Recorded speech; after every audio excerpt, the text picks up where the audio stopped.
Good morning, good evening, good afternoon to everyone who have joined us and who would be listening to this recording. We welcome today a very special guest, Mr. Shouvik Nandy from a special organization that is working in New Zealand for physiotherapy care. So it's not only physical therapy care, but it is also a lot of aspects of geriatric care that is covered in this particular session that we'll be talking about. And I'll hand over the mic to my co-host, Mr. Pankaj. Thank you, Dr. Mrigna. Welcome, Shouvik, and it is a great pleasure to have you on the Global Experts interviews, the series which we have started off. The objective is to learn from people from the field who have practical knowledge and actually want to do something at the ground level.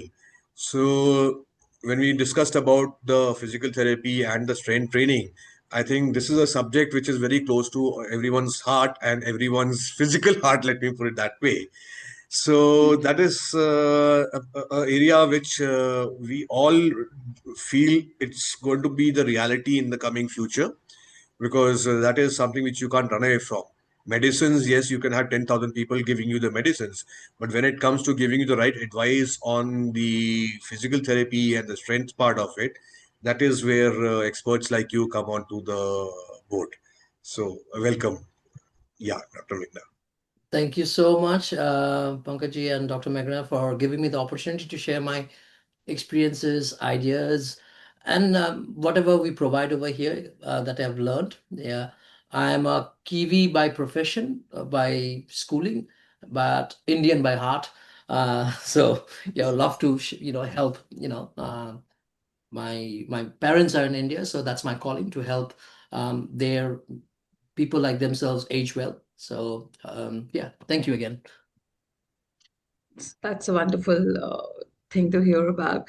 So, my first question to you, Shavik, would be the first thing that we really are interested to know about is what are the strength training guidelines or recommendations for older adults, especially in country like New Zealand? Do they have a certain protocol or there are certain parameters to work around? And how is it different from what you have seen in India? This is would be my first question to you. So let me get the correct question, paraphrase the question. So are you asking if there are any strength training guidelines for older adults? Correct. Correct. That's my So question. So, is there yeah, any training guidelines for adults in New Zealand? First, let's go to that.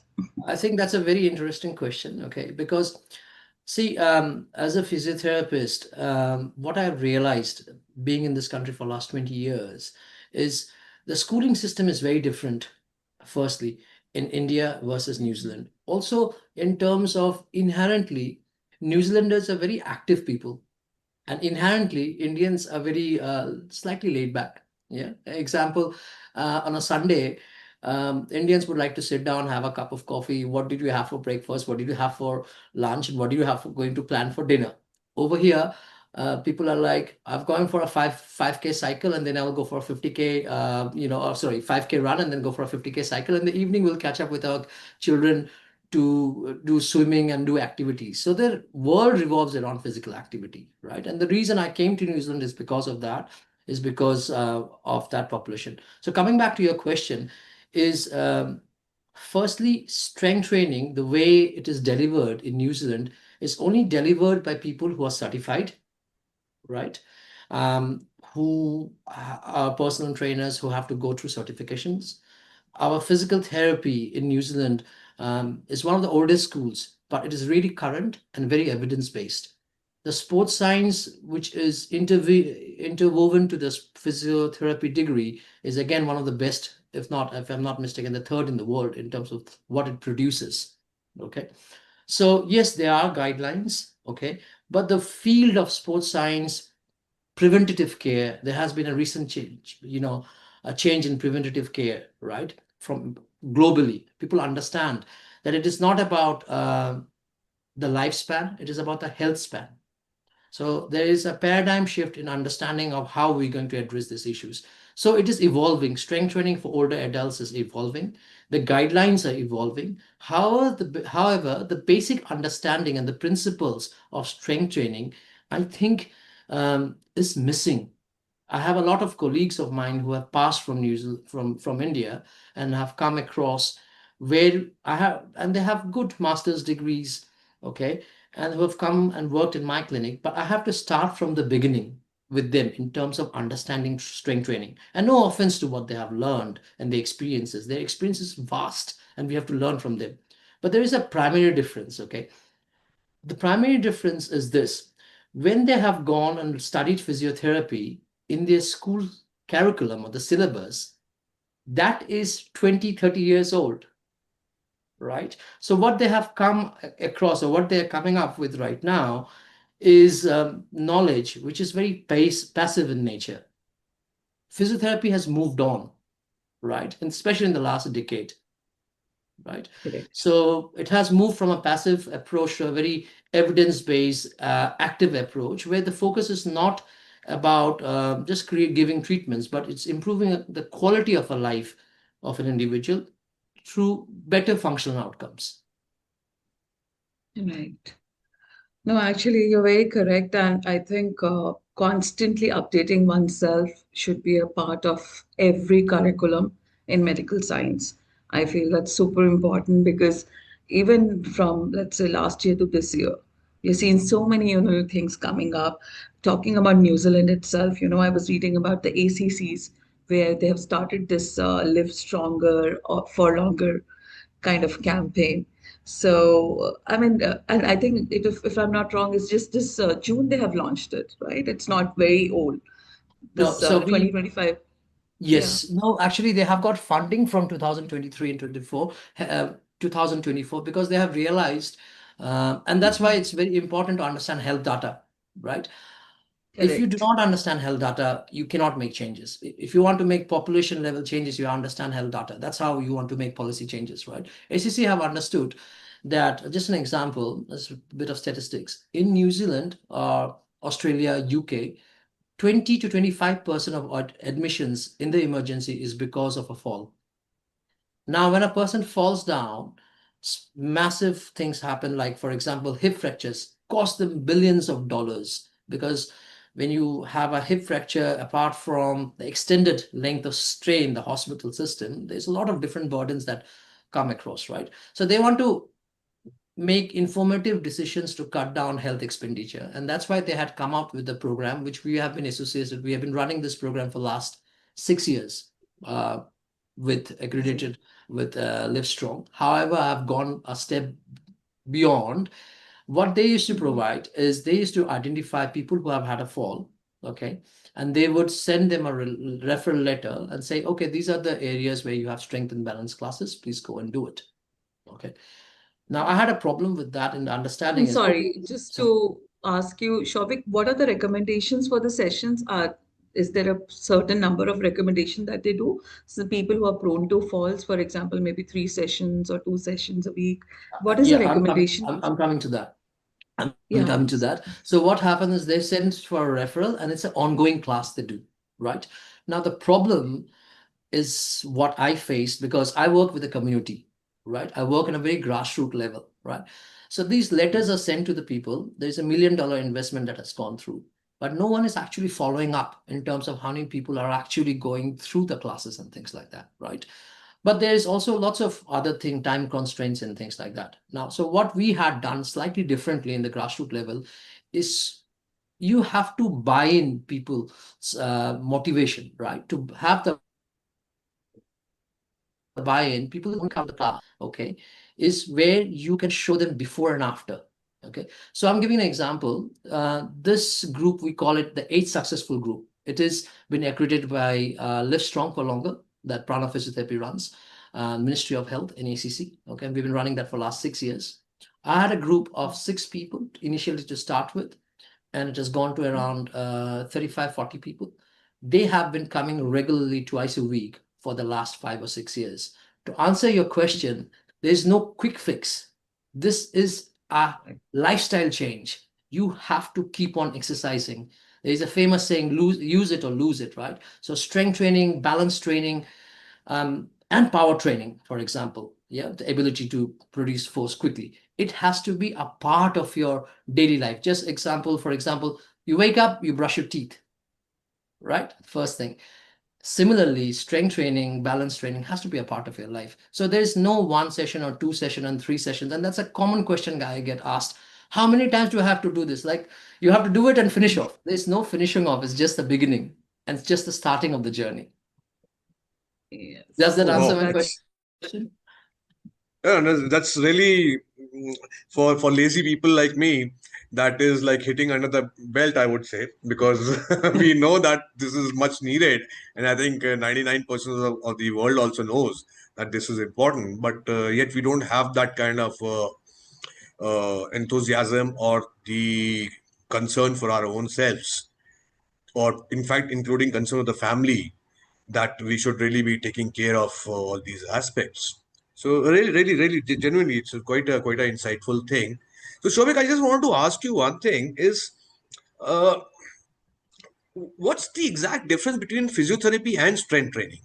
Because in India, especially when you talk of strength training, and especially for a person like a layman person like me, for me, strength training means okay, let's go to the gym, or maximum probably go and do some weightlifting and things like that. So, what exactly does it mean when it comes to older people and in terms of physiotherapy? I think that's a very good question. Okay, it's a very good question. It's because traditionally physiotherapy had a very passive approach.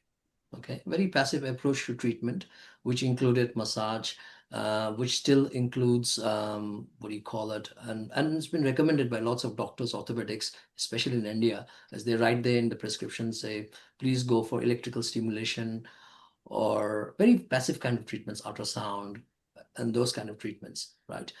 I think the physiotherapy in the recent years have moved on, like I said before, in the sense that it has taken a very evidence-based approach where the focus is on active treatments, where we are looking at changing health outcomes for people by getting them or by restoring physical functioning, which will allow them to live their lives well, in the sense that it is targeted towards, say, for example, building, when we're talking about strength training within physiotherapy, building, say, muscle mass, strength, which will then help them to carry on with their activities of daily living efficiently, right? I'll give you an example. For example, a person who had a stroke.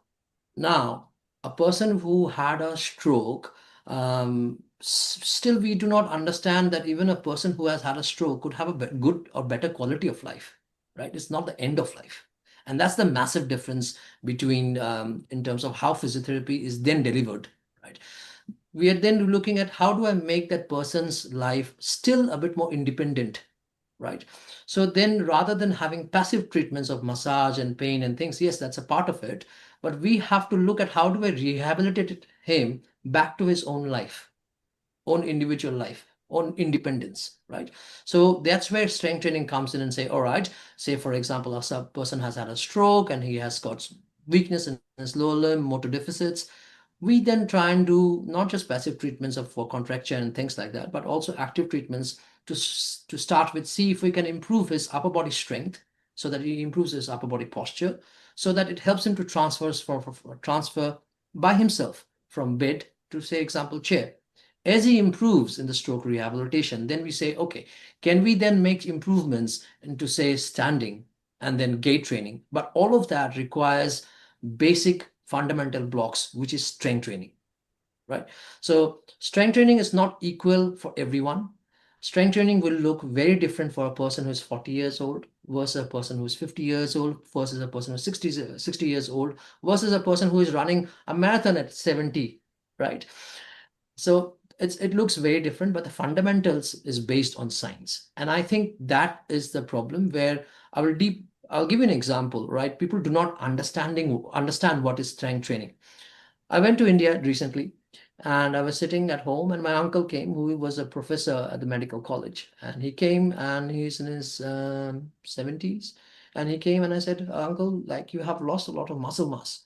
And I said, yes, Shouvik, you are absolutely right. I have lost a lot of muscle mass. and I'm doing a lot of walking, a lot of breathing exercises to improve that.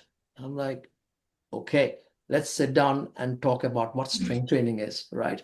So coming back to it, Pankajji, I'm going to go one more further because it's a very topic which is No, very it's very close to my important heart. for us to Right. understand because Okay. these kind of subjects don't come up every day, and Yes. that's why Dr. Mrigna and both of us have decided to come out with or discuss those things, which is not like a normal typical Google search.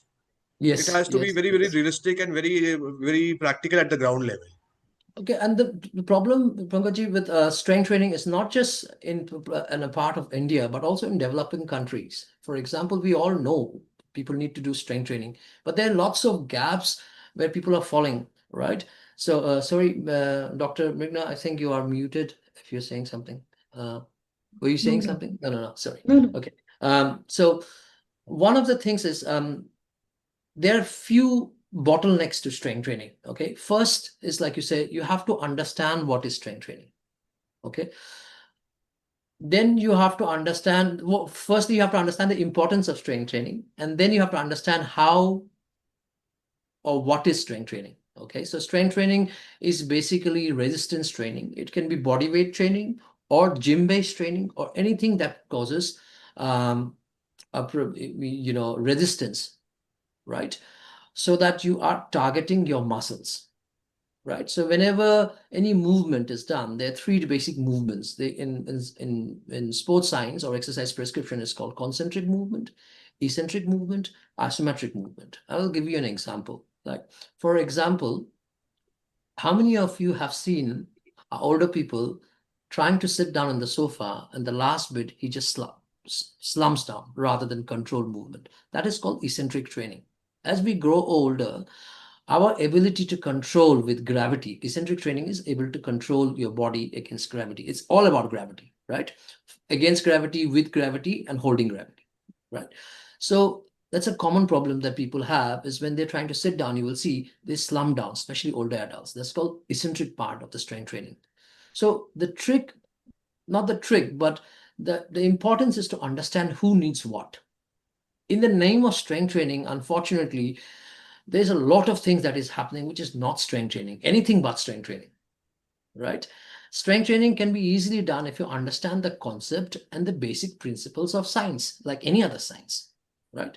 So, keeping that in mind, I feel what needs to happen is, again, firstly, educating people, educating doctors, normal individuals of what it is strength training and why it is important, firstly. Secondly, I feel there should be a screening process after 40 plus. People should have in GPs a frailty checkup, which means that the doctors, when you go to a doctor's clinic, just like you check for blood pressure, diabetes, you check for a person if a person is becoming frail by looking at very basic things like grip strength, like say 5 times sit to stand, like a 2-minute walk test. These are health outcome measures. It can be easily done.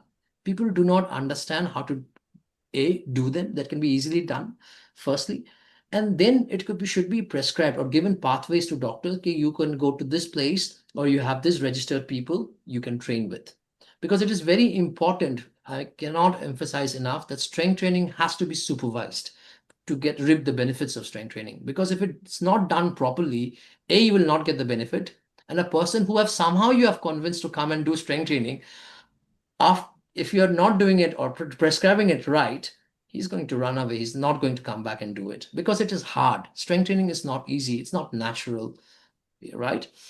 So the first process is, again, understanding what is strength training, how to deliver it, and the importance of it. Second thing is to have tools where we can check for frailty, especially for people after 40 plus, and especially with people who has metabolic problems like diabetes, right? It is really, really important for strength training. In fact, strength training is used for cancer, after cancer care or during cancer care today, to help with, improve their resilience, cellular activity, and things like that.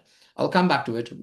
So my limited understanding, if a layman asks another layman like me, all I can say is when you enter a physiotherapy, there are few things which are electrical operated, okay, and there are few things which are on the wall or things like the step ladders. Yes. So, so whether it is that wheel or that finger movement or the step ladder, that is basically with gait, balance, and a sort of a strength training part. Am I right? Okay. Or So somewhat in a way. Otherwise, okay, so basically, a very So, simple rule about strength training. Okay, and I have started. I'm going to roll out webinars, workshops to people for people to understand what is strength training, and also to people take home. Okay, so for strength training, there is something called in science a law of supercompensation. Okay, in sports science or in exercise prescription. Basically, for you to go stronger, for a body to get grow stronger, what we have to do, we have to expose it to a load which is more than a person's reserve strength. Say, for example, you're trying to do a bicep, right? By a bicep curl or a push-up or something. But if you have a strength of 5 kgs, okay, if I keep on introducing you that 5 kgs, you're not going to grow stronger. We have to introduce you maybe 6 kgs, 6.5 kgs, right? Progressive overload. When you do a progressive overload, what you're doing is you're creating a stimulus so that when you go back home and rest, the body repairs, okay, looks at the stimulus and adds more strength, more motor activity, and produces more muscle to the area. That is strength training. That can be done anywhere. It can be done at home through physical, through, say, simple calisthenic exercises like push-ups, squats, and things like that. Or it could be done in the gym, or it could be used to resistance bands. The trick is to understand where to give, how to progress or regress individuals at home or wherever for strength training. So if someone is coming back to, if you go to a physio clinic and if someone is doing, talking to someone and turning the wheel, this is so much fun, that is definitely not strength training. Okay. For strength training, it has to be a little bit hard to create that stimulus because that is the key. Because you have to create, if the stimulus is not there, you're not going to get the gains. You're not going to get the benefit. There's no reason for our body. There's a saying and the principle of science. It says all or none policy, right? So if the body is not stretched to the extent, to the limit, beyond its reserve strength, it's not going to build muscle or strength. so yeah, that's a very definitively very interesting, uh, perspective to it. And we have somebody who's joined us and has a question regarding to that. Sure. And What was the question? I I missed that question. Yeah. Um, So he wanted to ask, how would you go about prioritizing training quality for seniors in terms of building strength and muscle mass, improving balance, flexibility, gait, coordination, cognitive work, etc., and cardiovascular work. So how do you go about what will prioritizing, you you know? prioritize? Is that question? Yes. Okay. Yes, that's the question. It always depends on the context and the individual. It always depends on that. Okay. So the way I see it is this. Okay. So giving an example for a person, I'll give an example which is let's give you 2 or 3 examples. We'll start with an example of a person who is having had a fall, who has just had a fall, right? For that, a person who has had a fall and hopefully has not got a hip fracture and things like that, the way we will see it is the first thing that we want to get him to do is to make sure that apart from other, I'm not talking about other adjunct therapies like vitamin D and all, there are lots of things that comes to it, right? But I'm just talking about simple things, what we need to do.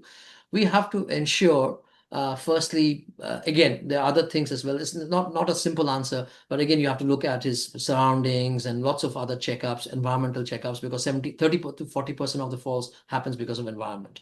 But in this case, what we will do is firstly look at improving a person's strength before anything else, is because when he has the strength, okay, you are making his bone density grow, okay, you are helping him to able to react to something. So the strength part is really important, right? So that he's not over relying on someone else or holding on to something else to walk, right? Okay, then we will look at the balance side of things. right? Once we have done the strength and the balance side of things, I will then look at other side of things as well, progressively build it up simultaneously. Cardiovascular training. But cardiovascular training doesn't have to be a different training than strength training, the way I see it. Because, for example, if you are getting a person to do upper body, say push-ups, bicep curls, pull-ups, chin-up, just an example. And then all of a sudden, in the whole circuit, you're getting him to do, say, leg workout. Your heart has to pump the blood all the way from the upper body to the lower body and vice versa, right? So it is doing a cardiovascular workout as well. So for these kind of people, I would like to do more of a build up slow strength-based programs, build the buy-in, get the buy-in from the individual, because after a fall or something, the biggest thing is their own limiting factor, which is fear of falls, right? So you have to go past that. So by giving them that, oh, you can do 5 sit-ups on your own, or you can do 3 sit-ups on your own, you build that buy-in. And I think that's the most important thing. You know, there could be someone might come that this is the best thing that a person can do after a fall.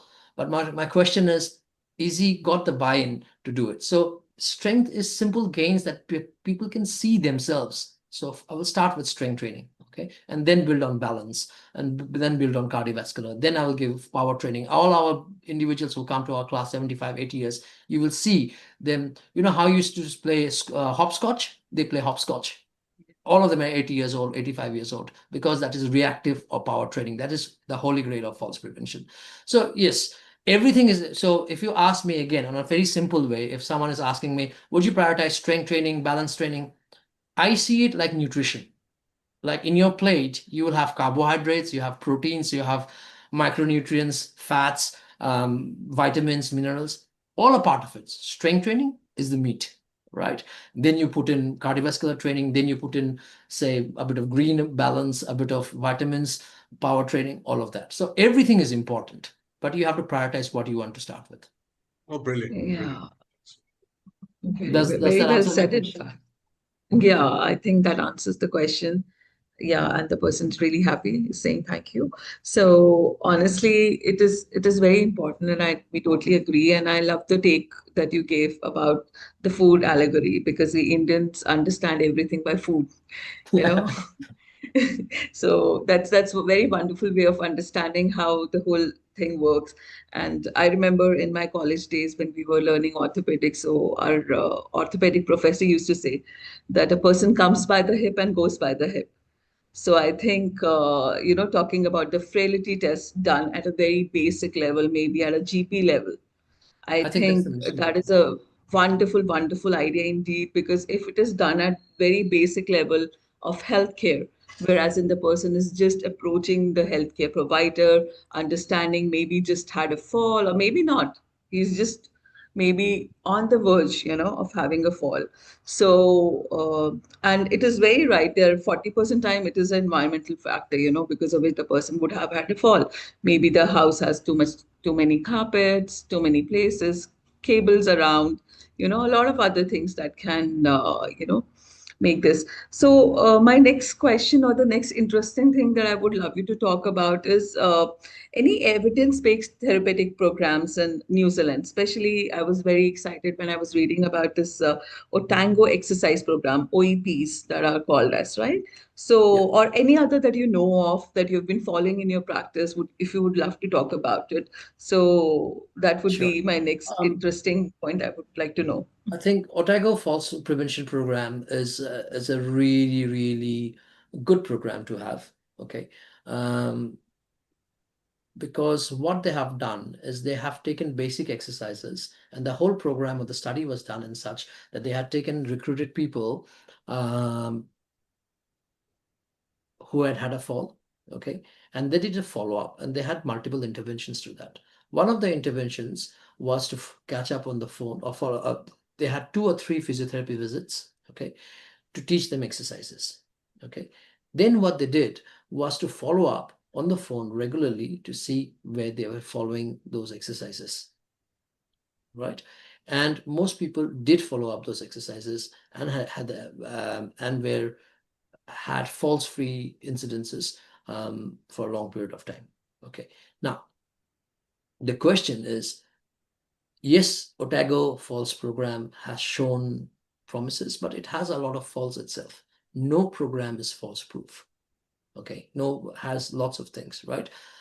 Some of the things in Otago program is also increases risks of faults as well, right? Well, like for example, one of the things like backward walking, right?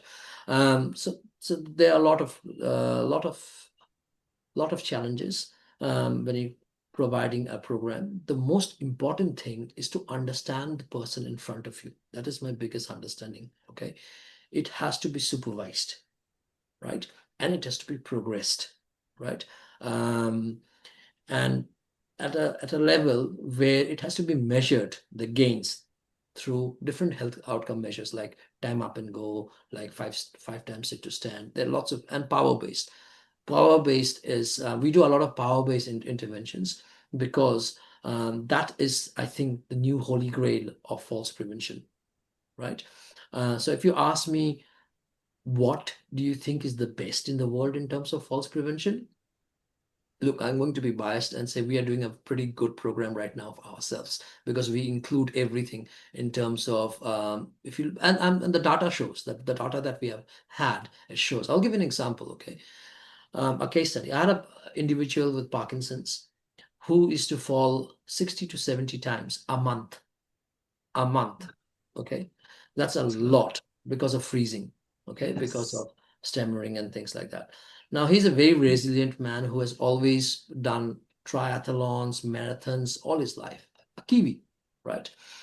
And I have a relationship in terms of knowing him for the last 10 years of my life. Right? Since the time I've started training him, he still trains to me every 3 times a week with me or with my colleagues.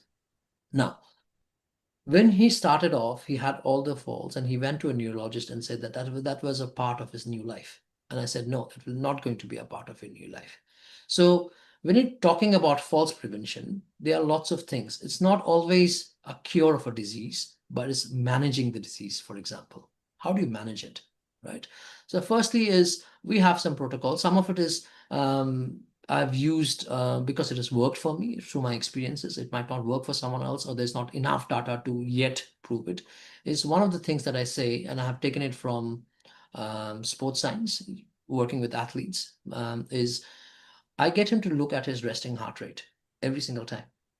The days his resting heart rate is higher up, I know that he's more cognitively fragile to make decisions. I ask him that these are the days that you have to limit what you do because you have more risk, you are at higher risk of falls. So that's one of the things. Then we will look at other things like we used to do programs called LSVT, which is a bigger amplitude of movement, especially for Parkinson's. Okay, so these are the different kind of movements we have done. We have done boxing for Parkinson's, which is really important to create power and things like that to help him to move around. I will share some videos with you some days. Okay, we use strength-based protocols. We use heart rate-based protocols. Um, and we have progressed him so much so, touch wood, whenever I say that something happens, so I should not be saying that. We have averaged his falls to 3 or 4 falls in the last 6 months. Okay. Wow. And his strength is immense. He is immense. He has done amazing amount of strength training. He does a lot of power training. He does a lot of balance training. He's motivated himself, right? Really motivated himself. So it's a lot of different things. A person's motivation, his environment, his family support, how he manages his condition, right? And then the regularity that he maintains. So all of these things. And the other thing is fear of falls. This person is one individual, I don't know why, probably because he's always been an athlete. His fear of falls is quite negligible. For most individuals, fear of falls is the one that cripples people. So yes, that's one of the examples. So if you ask me again, coming back to, yes, Otago Falls program has been a landmark study in terms of falls prevention for maybe 15 years back or 20 years back. But again, science has moved on. Correct. Correct. So that's very interesting. So what are the general protocols or general base level that you feel an individual should have at, especially when we're talking about the geriatric population, somebody who's at 60s. Of course, I understand it cannot be a box program, or it cannot be something very standardized, because every individual is different and their strengths are different, their problems are different. But what are the general, let's say, activities you feel that a person who is a 60-year-old or a 70-year-old should be doing in their daily life? Some recommendation for people who will be listening to us from their home, of this Sure. recording. What are the I think, recommendations you have? right. I will talk about what the biggest predictors are for mortality, right? The biggest predictors of for mortality, all things mortality is grip strength, okay, um, walking speed, okay, uh, things like that. So if we the grip strength doesn't mean someone is just practicing the grip strength. No, it doesn't mean that. Okay, lots of studies. Mhm. It means upper body strength. I feel I will go one more step ahead, more pulling strength, because we do a lot of pushing in our daily lives. More pulling strength. We don't know how to pull things properly, right? Carrying strength, carrying a bag of groceries. Are you able to do that, right? Those things. So when we come to interventions and things like that, a person should be able to carry maybe 10 kgs or 15 kgs of a grocery bag from say 10 meters or 20 meters. These are first, let's look at the screening process, because if you do not understand the screening, you don't know how to treat or what to treat, right? You look at a person, you just observe how a person, your father, grandfather, or observe yourself. How am I sitting down into a low stool? Am I controlled in my way of sitting down, or am I falling down? Right? If you're doing that, slow sit to stance, which means you stand up, say again, using principles of strength training. One of the things of strength training is called time under tension. How much tension you're putting your muscle under is the key. And it is said it needs to be under 30 seconds to 90 seconds. That's how when you go to a gym, a trainer will say, oh, you have to do this five times, you have to do the 6 repetitions, or you have to do 4 sets, 3 sets. How does it come? It comes from time under tension. How much time you have spent the muscle under to produce that force, right? So what I would recommend is doing certain things. A very simple step. This time when I went back home, and my dad is, as call him Mr. Perfect. He does his activities every single day, and I told him a couple of things that you need to do. First is you need to do sits to stand. When you do sit to stand, it's not about how many. It's about how you're controlling the sit to stand. So you sit in a chair. The chair should be the height of a tibia level, knee level. Okay, not lower than that, because it's not needed, because you might have knee problems, and not higher than that, right? And you slow yourself 5 seconds all the way down, if controlled manner, if you can, and then get up quickly and repeat that till the time you are not able to do anymore. For example, again, how do you perceive that? We use a very tested method, which is called rate of perceived exertion.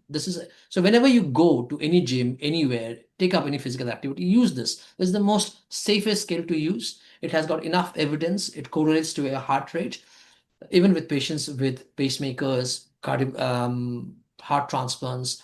What you do is you look at a scale of 0 to 10 to keep things simple. 0 where you have not done anything, okay, and 9 you are dying, you're not really out of breath, need to call an ambulance. Your aim when you start a strength training program is to work at a level at 5 and 6. Once you have done that for 4 weeks, you increase that level to your rate of person, how tired do you feel, right, to level 7 and 8. That's your goal. So other thing you can look at is talk test. If you're talking to everyone else and still doing sit to stand, then probably you're not working hard enough, right? But you're completely out of breath and you're gasping for air, then you have done too much. But because we individuals are very protective of ourselves, self-preservance, we don't go so far. It takes a lot of training to push ourselves. So again, coming back to it, couple of things, simple goals. Sit to stand, 5 seconds down, and quickly up. Try and see if you can, how many you can do, right, firstly. Okay. Let's talk about some maths in terms of to measure how you are at. Okay. Do you have frailty or not? Okay. You repeat your 5 seconds times sit to stand and get someone to have a stopwatch. Very simple. Okay. Get them to see how, make sure that the person is able to do that, right? Is not having a fall or something, have something as support, and see how long does it take to do 5 times sit to stand. If he is doing anything taking more than 15 seconds, then he does not have enough lower body strength. That's one. Okay, a person, if you think that cannot do that for 5 times sit to stand in a short period of time, then you give him 30 seconds. In 30 seconds, how many should you be able to do? He should be able to do easily 12 plus, according to me, right? And also science, right? That's second measure. Third measure for balance, I asked my dad is, when you brush your teeth, hopefully everyone does, that you stand with one leg forward and one leg back.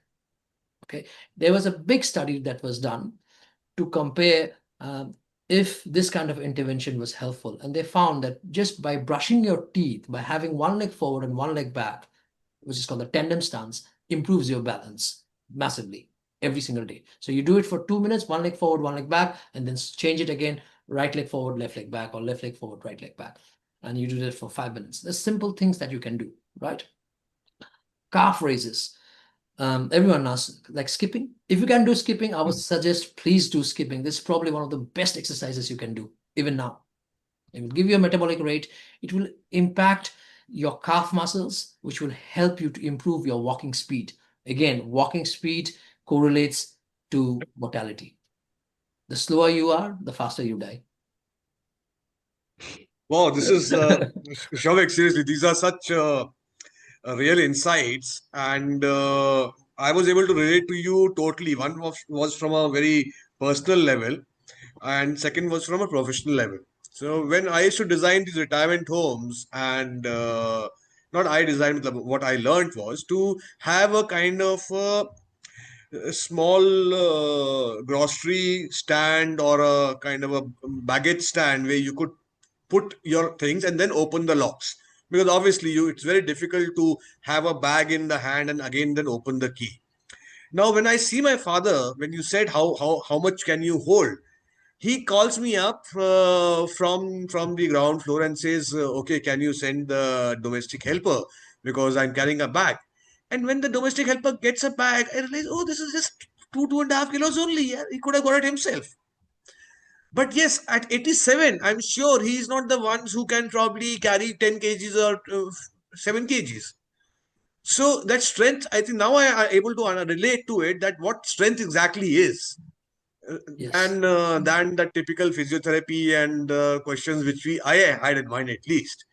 And really, it's a very interesting site, and especially when you spoke about that brushing the teeth, I'll definitely first practice it myself, and then go on the advocacy mode, and then go on ensuring everyone does that. It's really interesting.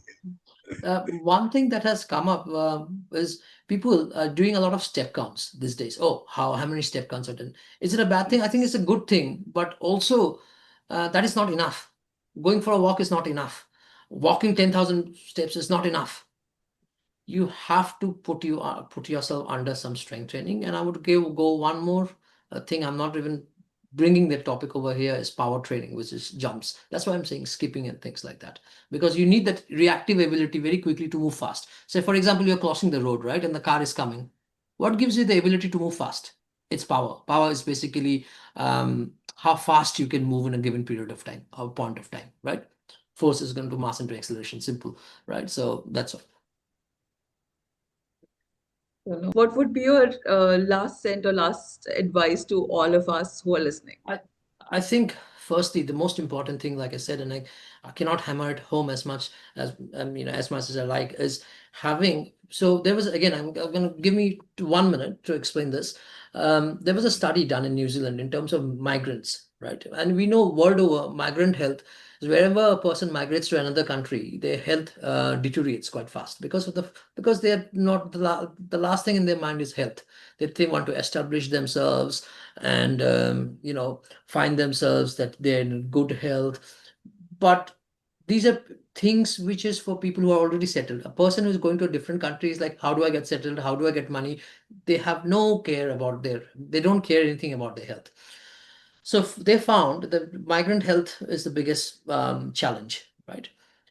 But they also found that Asian population, or South, again, I'm going to divide Asian population because it's massive. Southeast Asians, especially Indians, have a higher risk of cardiovascular diseases. have a very high risk of cardiovascular diseases, yeah, of stroke and other cardiovascular diseases. And they did a good study over here. They found that actually, yes, people are of Indian origin higher risk of cardiovascular diseases. However, if the doctor tells them that, look, your HDL is high, your blood pressure is high, they make amendments and they change, okay, and they put themselves at a lower risk, or they take steps.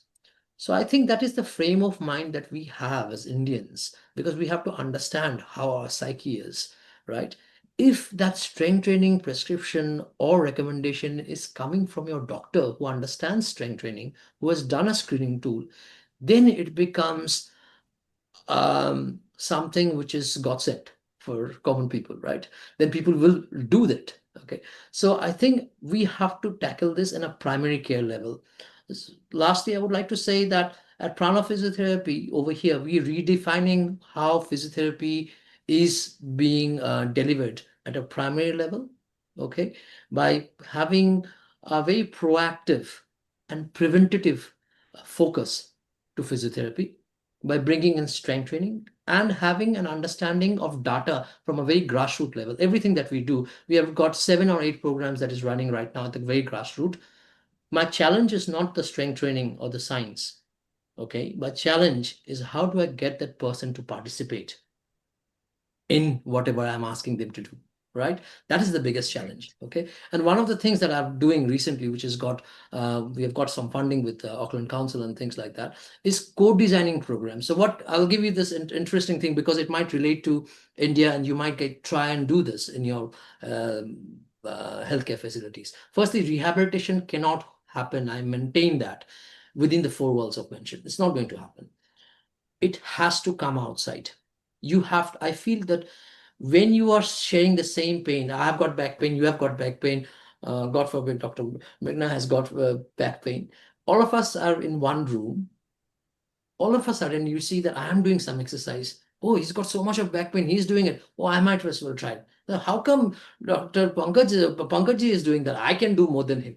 So that creates that sense of competition, sense of companionship, and a shared journey. So I feel small group classes is going to be the game changer when we talk about providing services at a low cost. That's the biggest thing. That's one. Secondly, so coming back to this program, so we have a gathering of 170 people, all migrant elderly adults, 70 plus, 80, 70, 75, 65, different categories, different age groups. So I have been trying to do work with them for many years, right? For last 3-4 years. And I've done testing, I've done all kinds of things, showing them big charts, you're going to crash tomorrow, this is the, and it's not working. So what we have got is a proposal that we say is called purposeful play. So my goal as a strength trainer is not to tell you, oh, you have to do this science. No one gives a damn about science and this and that. Okay. My goal is to get it so interesting that they do the activity, and the science is hidden within the activities that we do. So it's called a purposeful play. So what we have done is we divided the 170 into different groups. Okay. We have chosen that you are a leader. Okay. What are you going to do is we're going to give you certain things for balance, certain things for strength and things like that. Okay.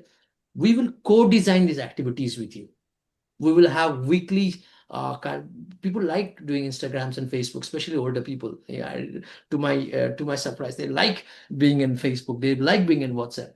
So I said, okay, we'll have weekly competitions. How many times did you go for a walk? How many times did you go for a sit to stands? And we have changed it to a very play-based leaderboard kind of a thing. And I see that participation has increased, right?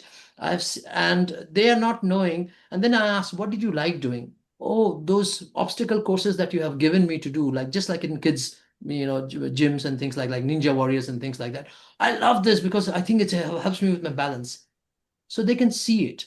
So like I always maintained, it is not the individual, it is the coach. My maths is very bad because I probably didn't have a very good teacher, English teacher, like a maths teacher.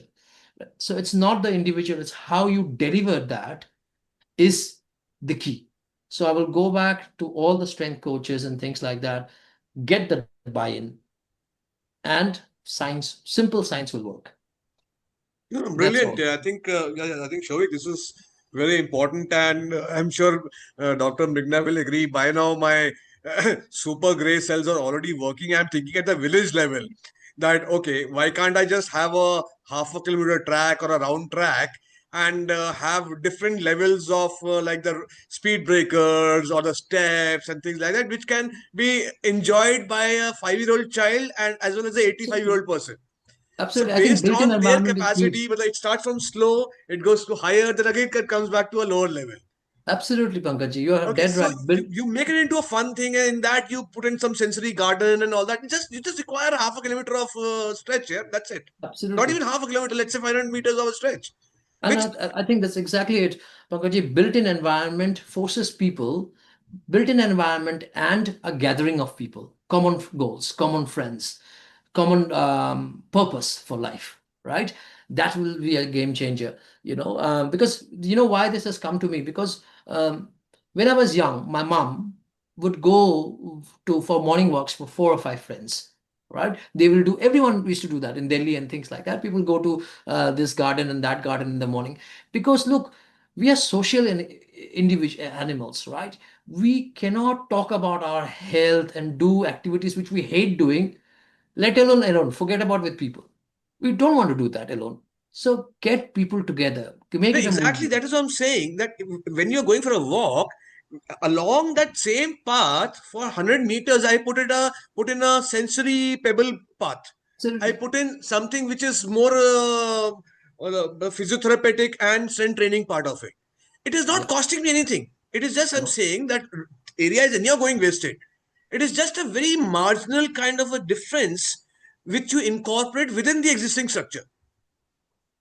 Yes, yes, yes, yes. And actually, people, and actually, funny you're saying that. There's a lot of research in the in AUT right now, and actually changing the built-in environment because people have understood that obesity is in a rise. It's a massive epidemic, correct? So what has changed? We have been telling people, shouting in the with a mic, with a loudspeaker that hey, exercise, exercise. It's not happening. The reason it's not happening is we okay from perspective of science, movement happens as an interaction of the environment, the individual, and the task in front of him. Okay, from a very scientific, basic analogy, right? So if you change a person's environment, if you tell that okay, we're going to change, you will not uh, drive your car everywhere. Okay, you have to park your car. You have to go to a grocery shop every day. You have to walk there. Things will change. So there's developing countries like New Zealand, or developed countries like New Zealand, and lots of other countries, Amsterdam, or for example, Netherlands, have done massive amount of jobs where they have changed their built-in environment, and they have seen that people are much more healthier just because of those simple protocols. Okay, I will. One last thing, what Dr. Mrigna had asked me is a comparison between rural. The challenges when we talk about India is we cannot copy paste healthcare from a Western society. It is not going to work. It is absolutely not going to work. We have to understand the different needs of rural India and urban India. Very different. Okay, we need to understand health statistics, health data in terms of how many falls are you having. First of all, simple things, right? We need to have how many people are living in frailty, how many people are living in malnutrition, right? Urban people, do you think urban people, a question, urban people falling more than rural people? Or do you think rural people are falling more than urban people? Do you know who's falling more? According to me, rural people are not as falling as much as the urban people because they're still doing a lot of things which is functional, right? So we have to understand our own psyche, our culture, how we perceive health, okay, um, and how do we perceive services and things like that before we make standards. So it is important that we take into account a lot of discussions like this, okay, I feel, and people like yourself and Dr. Mrigna, which is doing an excellent job to create that awareness. But backed by that, I think we should create an open forum where we should be able to collect enough data which is open source for people, all right, to be shared. I think that could help in creating those. Like in New Zealand, we are governed by what I was talking to you as a national standard, not state level standards, national standard, national policy, right? So it's not fragmented, right? In New Zealand, how it's done, it's a mixed. kind of an approach where you have the government sector and then the private sector. The government sector, which is called the T42 Aura, what it is doing is basically looks after the regulation, has operational guidelines, has standard procedures. Okay, it helps. Its goal is to provide to help individuals live as much as they can in their own houses, right? To that end, they help people in terms of community nurses go to an individual's place, okay, to provide different services. There are other respite care services for the caregivers, and then there are other services which is funded by the Ministry of Health or the government, which people go and help them for cooking, for meal preparation, for personal hygiene, and things like that, right? Now, that is possible in India. But and another example is my dad is a central government employee and he has CGHS, right? And doctor, and right now under the current government, there's a lot of good things happening as well. So you have what you call Pradhan Mantri Yojana and things like that. So and what do you call it? Ayushman Bharat, which is great, right? So under the CGHS, obviously he doesn't need that. Under CGHS, when he was sick, a very simple example, okay, I took him to a hospital in 2019, I'm talking about. The list of empaneled hospitals, specialized hospitals, was huge. Today, if you look at it, it has reduced. Why? Because you have promised them services, but when it comes to payout, you're delaying it, you're questioning it. So these things have to change. If we have to change all of the, if you have to provide a social net, then it has to be functioning as efficiently as in a private sector. Yeah. No, no, I think Very Dr. true, Mrigna, what actually. do you say is that I think with Shouvik, I've been talking for quite some time for the Assam Mm-hmm. government and working out at particular grassroots levels. Uh, Mm. Actually, it is not so complicated to really work out solutions because uh, from an individual perspective, I don't see 1.4 billion as a big burden. I see it as a big asset. Correct. Of course. Okay, so everything doesn't require money. The best part is that small things like Yeah. what you're saying, strength training. I'm sure half the strength training is purely on the mindset of the individual. People who have to become champions, they will do weightlifting by filling up mud in the or sand in the sack, and then also they'll do push-ups and pull-ups and everything. You don't require the best Absolutely. of the equipment to do it, and India No, no, has been no. a very successful model in that, especially when you hear of cases like Dhyan Chand playing hockey barefoot and Indian We have team been going very barefoot and resourceful. all that. So Our strength is, Very true. Pankaj, we are very resourceful, right? huh And you're 100% right that it doesn't have to be. We huh just want to roll out in a very basic, simple manner the principles of strength training, how to do it, how do you supervise. Okay, talking about that, just one thing I'm just going to add on. I'm sorry, I'm stretching the time. Is No, because not. no, it's physiotherapy, interesting. physiotherapy is become a home care service now. Everyone loves to do physiotherapy, right? Do you know what is happening in an individual's home?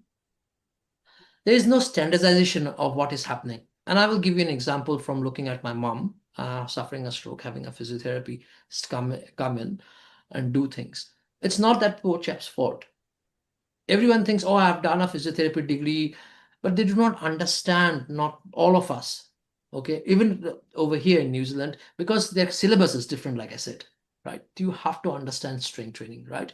For that, you need to standardize procedures in terms of it should be measurable. Are you using health outcome measures? How many health outcome measures does a physiotherapist use? Ask that question. You have been coming to see my mom or for someone else. What have you done to assess structurally that, and how do you assess improvement? Like, say, Dr. Meghna, you had asked me regarding Otago program. Every 12 weeks, these individuals for Yeah. the last 6 years have been Yeah. tested what you have done, where were you Yes. then, and where are you today? Okay, so when you Correct. start, once you want to make a change, you need to know where you are, right? How will you know what the change is required, right? So Physiotherapy services. These are reasons I'm saying this is because these are a couple of webinars and things that I'm trying to push forward and do, and workshops. One is for strength training, one is for physiotherapy. What are the simple tests that you need to do for various kind of rehabilitation, geriatric rehabilitation? I did a seminar on geriatric rehabilitation with one of the organizations. I do not know how much they are using it, but these are the very basic things you have to do, because once you have these measures, then person who's paying 500 bucks, why am I paying him 500 bucks days after days after days? It is for love, but at the end of the day, you're providing a professional service.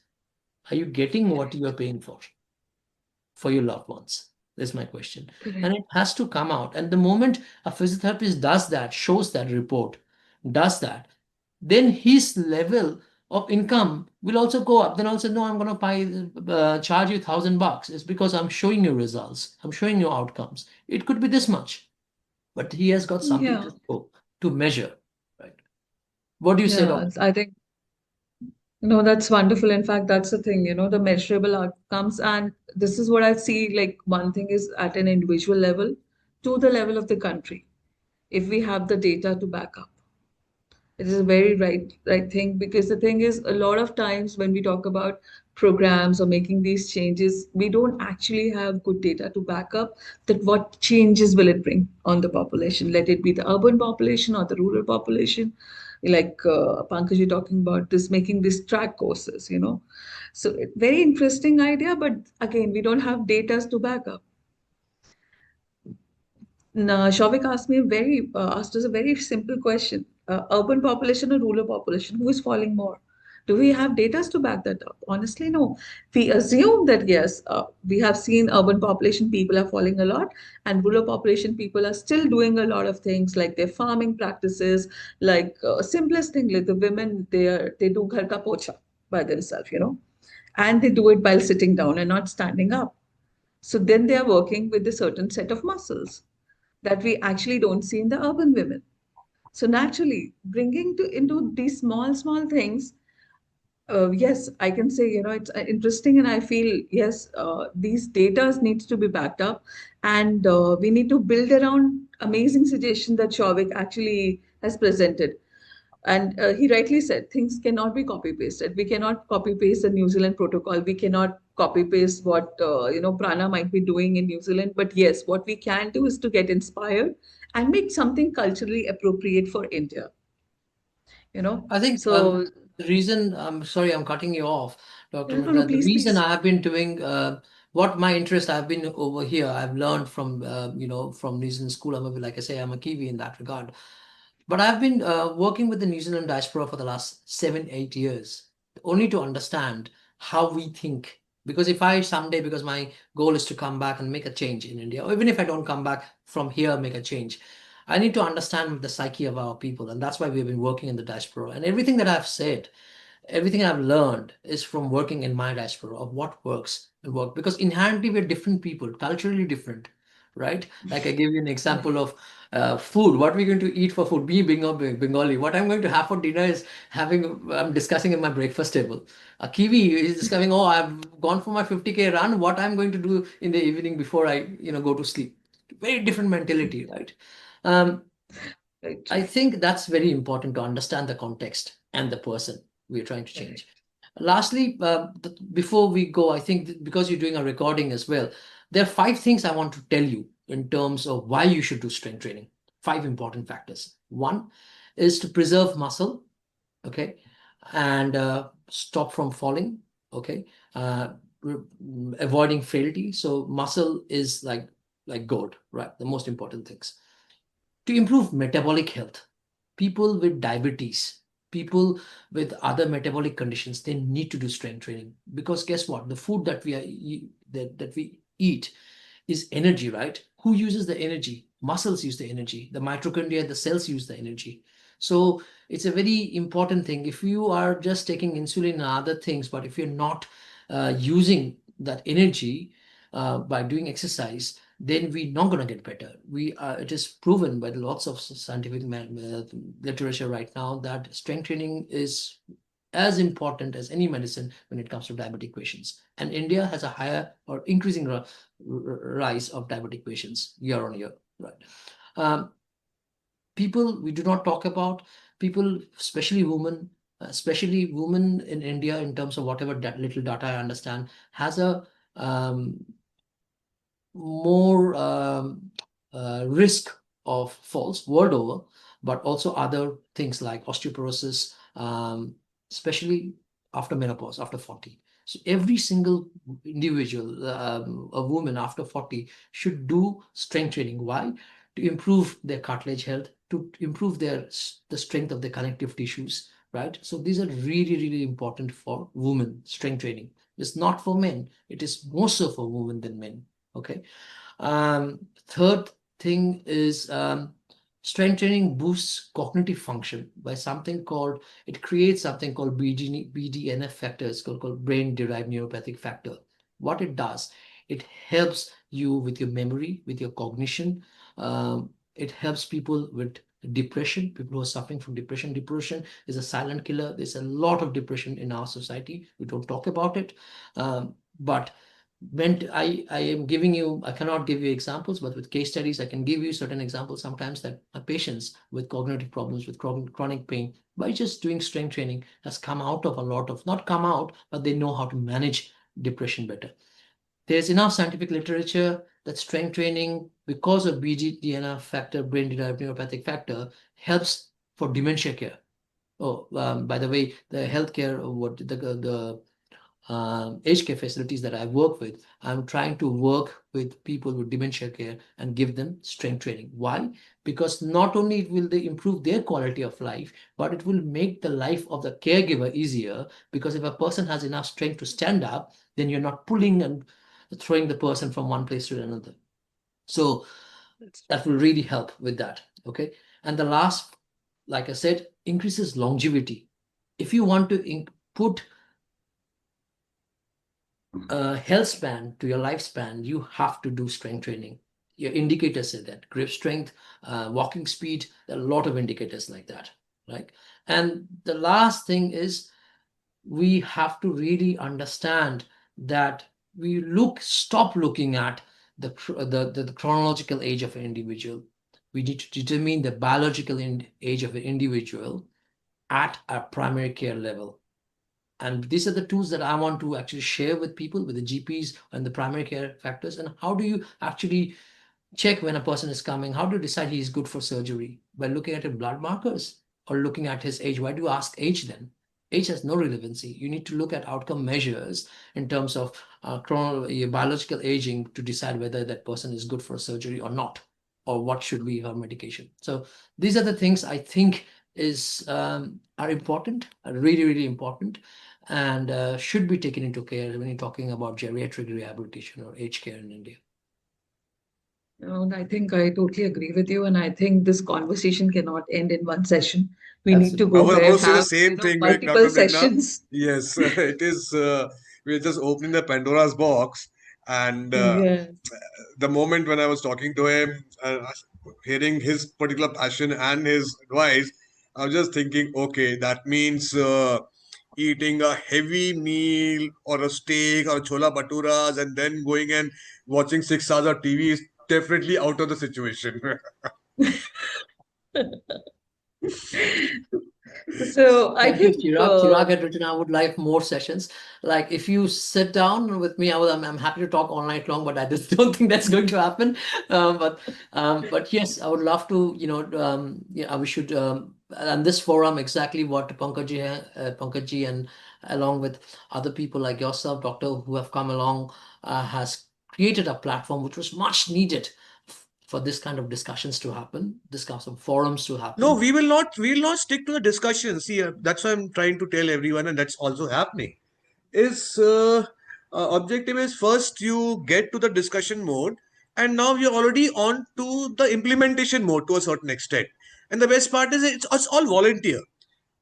Yeah. As I told you, you don't require money for everything. It is even if it is making minor impact in our own way. So when like-minded and educated people start coming in, I'm sure the road ahead is quite long to start making stops on the way and trying to improve the road or make the road beautiful kilometer by kilometer. Okay, so Absolutely, so absolutely. so let's start planting the first tree, and then we will see how many of them survive. Thank you, Pankaj, once again, and thank you, Mrigna, for having the patience to listen to my non-stop talking as well. But yeah, it was a Honestly, I pleasure. mean, I think apart the recording, but honestly, it has been very enlightening, Shobik, to understand not only general perspective regarding to strength training, but also very interesting to understand how do you motivate people to be a part of it by tangible changes, by something which is like you spoke about your health outcome, something very simple, something very basic, which can be, as earlier you could do three push-ups and now you can do five.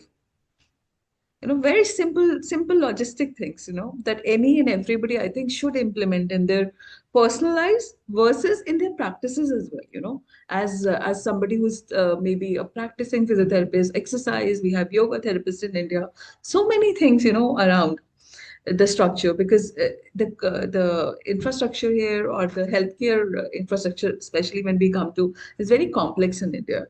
It's not very simplified in that sense, right?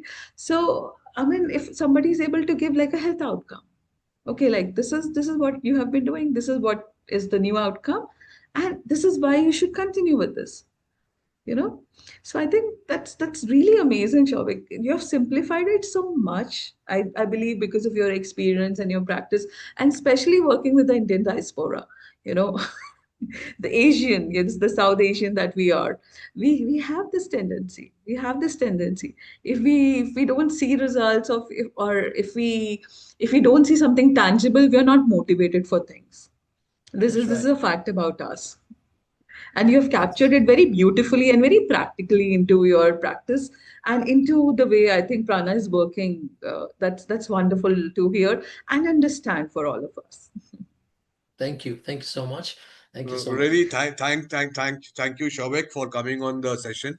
And definitely, yes, this is probably the beginning. And we are also learning. We are also trying to understand what All of topics us are are learning, more Pankaj. That important. And that doesn't stop. so we will definitely, matlab, this will continue, and we will take it to its logical end.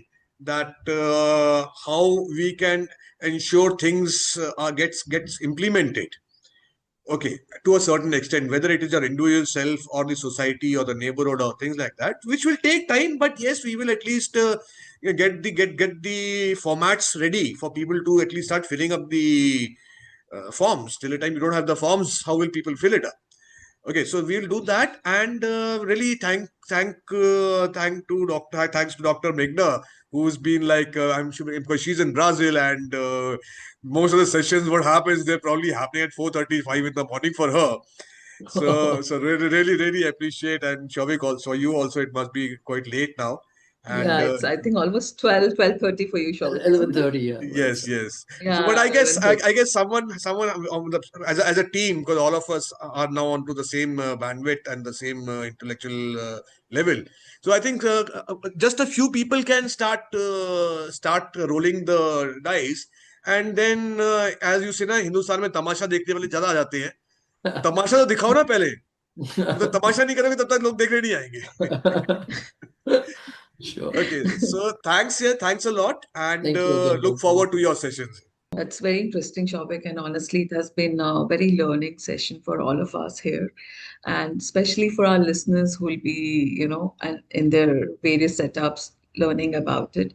So, thank you so much, Shobik, and thanks so much, Pankaj, for this very insightful conversation into the area of strength training, and not only strength training, but overall the whole thing, the whole ecosystem, how it should be for not only geriatric population, but even individuals that of our age, for that matter.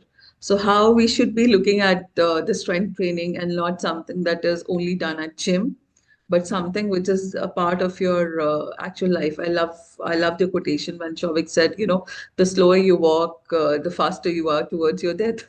So that's a very interesting thing. That's a very interesting perspective. And it really helps us, all of us as an individual who is listening here right now, you know, to change their own perspectives towards various simplest things like strength training. right? So thank you so much, Shavik, for this.